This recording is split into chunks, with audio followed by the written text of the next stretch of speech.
बिजली हर जगह उपलब्ध है। हमारी सरकार इतना बिजली का व्यवस्था कर दिया, मुफ्त बिजली दे रही है, कहीं लालटेन का जरूरत नहीं रह गया है। हम भी सामने आया, बिहार की जनता एलईडी बल्ब को एक्सेप्ट की है और उनको उम्मीद है कि यही एक गठबंधन है जो बिहार के बेहतरी के लिए, बिहार के डेवलपमेंट के लिए भविष्य में भी काम करेगा। वैसे क्षेत्र परिवार से आने वाले युवाओं के लिए बेहतर शिक्षा का व्यवस्था करना है, हायर एजुकेशन का व्यवस्था करना है। ओरमा ग्रुप, जो सोचता है वो करता है, आपके अपने सपनों का आशियाना। नमस्कार, मैं दीपक, देख रहे हैं आप भारत लाइव। देखिए, विधानसभा का चुनाव जो है वो समाप्त हो चुका है। शाहपुर से राकेश ओझा जी लगभग 16,000 वोटों से जो है जीत दर्ज किया है इन्होंने। क्या कुछ रहा ग्राउंड जीरो पे, लोगों ने भरोसा किया और भरोसा पे ये खरे उतरे। सबसे पहले स्वागत है आपका। बहुत बहुत धन्यवाद है आपको। कम उम्र में आपने चुनाव जीता और जिस तरीके से लोगों का सपोर्ट रहा, ग्राउंड जीरो पे लगातार आपने मेहनत किया, लोगों का भरोसा दिखा आप में, कैसा महसूस हो रहा है? जाहिर सी बात है, जीत कर आने पर अच्छा महसूस होता है जी। लेकिन ये हम जीते नहीं है, शाहपुर की जनता ने मिलकर हमको जिताया है। ये सबका सहयोग है, उसमें सबका साथ था और सभी लोग मिलजुल कर अपने आप को प्रत्याशी मानकर मेहनत कर रहे थे, जिसके बाद ही ये सुखद परिणाम हम लोग को मिला है।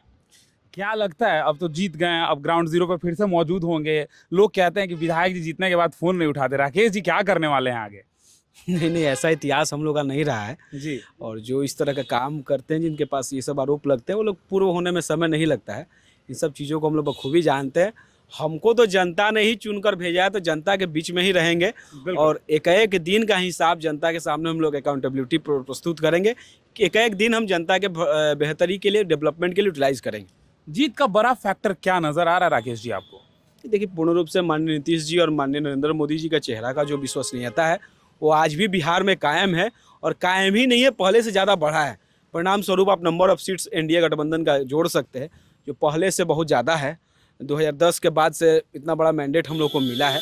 यह दर्शाता है कि बिहार की जनता माननीय नीतीश जी और माननीय नरेंद्र मोदी जी पर पूर्ण विश्वास कर रही है और उनको उम्मीद है कि यही एक गठबंधन है जो बिहार के बेहतरी के लिए, बिहार के डेवलपमेंट के लिए भविष्य में भी काम करेगा, जिसका ये परिणाम सीट के रूप में हम लोग को मिला है। अच्छा, ये बताइए, अब जीत चुके हैं आप, विधायक बन चुके हैं आप, अब फिर से शाहपुर में मौजूद रहेंगे।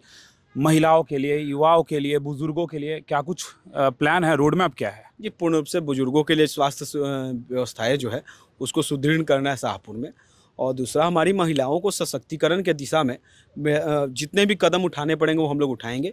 हमारा क्षेत्र एक गरीब क्षेत्र है, अधिकांश आबादी आपको लोअर मिडिल क्लास और मिडिल क्लास परिवार से आपको मिल जाएंगी। वैसे क्षेत्र परिवार से आने वाले युवाओं के लिए बेहतर शिक्षा का व्यवस्था करना है, हायर एजुकेशन का व्यवस्था करना है और उनको पढ़ने लिखने के लिए कम से कम संघर्ष ना करें, इतना व्यवस्था उस क्षेत्र में हमको निश्चित और व्यवस्थित करना है।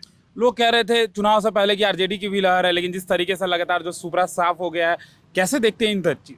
देखिए, मॉडर्न युग है, कॉन्वेंट स्कूल का कल्चर्स है, तो चरवाहा विद्यालय चलेंगे नहीं। एआई का युग है, आर्टिफिशियल इंटेलिजेंस का युग है, टेक्नोलॉजी ओरिएंटेड सोसाइटी है, तो जाहिर सी बात है अब कोई अपने घर में लालटेन जलाना पसंद करेगा नहीं। ये तो उन लोगों को भी सोचना चाहिए जो लालटेन का प्रचार कर रहे हैं, वो भी अपने घर में लालटेन नहीं जलाते हैं, तो बिहार की जनता कैसे लालटेन जला सकती थी? एलईडी और बल्ब का ज़माना है, बिजली हर जगह उपलब्ध है। हमारी सरकार इतना बिजली का व्यवस्था कर दिया, मुफ्त बिजली दे रही है, कहीं लालटेन का जरूरत नहीं रह गया है। और वो परिणाम में भी सामने आया। बिहार की जनता एलईडी बल्ब को एक्सेप्ट की है। वोट के रूप में आप देख सकते हैं, बिहार की जनता ने अपने बच्चों के लिए, अपने बच्चों के भविष्य के लिए उनके हाथ में कंप्यूटर को चुना है, ना कि कट्टा को, जिसका परिणाम है कि आज देख सकते हैं अलग अलग क्षेत्रों से एनडीए गठबंधन विजयी हुआ है और आरजेडी, ये कट्टा वाले खत्म हो गए हैं। आपने कट्टा की बात कर ली, लगातार जिस तरीके के गाने आ रहे थे उस पर कहीं ना कहीं चर्चा जो है वो तेज हो गई थी। क्या लगता है इस तरीके के गानों से समाज पे कितना प्रभाव पड़ता है? समाज ने उसको बहिष्कृत कर दिया है, समाज ने उसको एक्सेप्ट नहीं किया।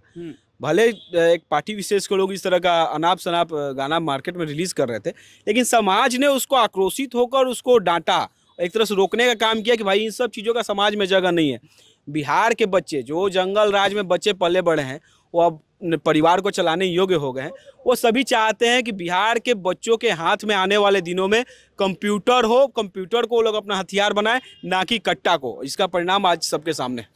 पहले तेज प्रताप यादव, अब बहन रोहिणी आचार्य, दोनों घर से बाहर हो गए। जिस तरीके से लगातार तेजस्वी यादव को लेकर, संजय यादव को लेकर जो बातें सामने आ रही हैं, क्या लगता है लालू परिवार टूट बिखर सा गया है क्या?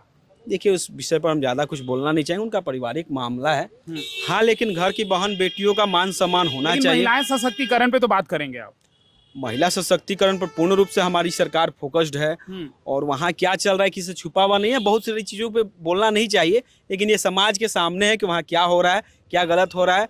और ये जंगल राज वाले महिला सशक्तिकरण का क्या बात करें, उस समय ना जाने कितनी माताओं बहनों के मांग का सिंदूर उजाड़ दिया था इन लोगों को। ये लोग महिलाओं को क्या सम्मान करेंगे? माई बहन योजना की बात कर रहे थे, 2500 रुपए देने की बात कर रहे थे तेजस्वी यादव। उन सभी बातें ढकोसला थी, जिसका परिणाम है कि वो लोग विपक्ष में भी आने लायक नहीं रह गए। हर घर सरकारी नौकरी। हर घर से बच्चा किडनैप करते ही लोग गलती से आ जाते तो वो तो अच्छा हुआ बिहार की जनता भाप गई और बोल दी कि नहीं आप अपने घर में रहिए, बाकी घर छोड़ दीजिए, मोदी जी और नीतीश जी देख लेंगे। मोदी जी और नीतीश जी देख लेंगे। चलिए फिर से आपको बधाई हो। बहुत बहुत तो देखिए हमारे साथ राकेश ओझा जी थे। साफ तौर पे इनका कहना है कि अगर वो आते तो हर घर बच्चे को जो है वो किडनैप किया जा सकता था। तो तमाम ऐसे ही खबरों के लिए हमारे साथ बने रहे। भारत लाइव देख रहे थे आप, धन्यवाद। आपके सपनों को हमने सजाया है, ई होम्स पैनोरमा को हमने बनाया है। ई होम्स मेरा एक सपना था जिस पे मैं पिछले 4 साल से काम कर रहा था। हमने जो बनाया है वो सबने है माना।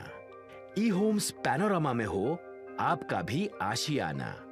और फाइनली हमने 2021 में इस प्रोजेक्ट को लॉन्च किया। बहुत लोग अप्रिशिएट कर रहे हैं कि पूर्णिया जैसे शहर में, बिहार के, एक तो बिहार की बात करें उसमें भी पूर्णिया जैसे छोटे जगह में इस तरह का लाइफस्टाइल देना, ये सुन के हम लोगों को बहुत अच्छा लगता है।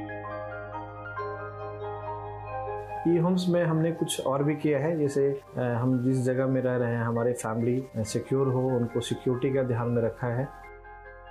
आपकी सुविधा और सुरक्षा आपके लिए खास है, ये आपका विश्वास है। इसमें आर्टिफिशियल इंटेलिजेंस का 7 लेयर सिक्योरिटी का हमने इस्तेमाल किया है। लस ग्रीन कैंपस को बनाया है। यदि हमारा बाउंड्री वाल है तो वो वर्टिकल गार्डन है। ये जितनी भी फैसिलिटी होता है एक इंटरनेशनल टाउनशिप में ई होम्स है, ये हम लोग विश्वास नहीं कर पा रहे हैं। जो भी हमारे मित्र दोस्त या जो भी हमारे बाहर के बाहर आते हैं तो हम लोगों को बहुत अच्छा सुनने को मिलता है और बहुत अच्छा क्रेडिट मिल रहा है। वो सारा हमने सिर्फ एक बिल्डिंग नहीं बनाया, हमें एक बहुत अच्छा लाइफस्टाइल दिया ई होम्स में, और मेरा एक सपना था जिसको मैं आज फुलफिल होते हुए देख पा रहा हूँ। ये आपका आवास है।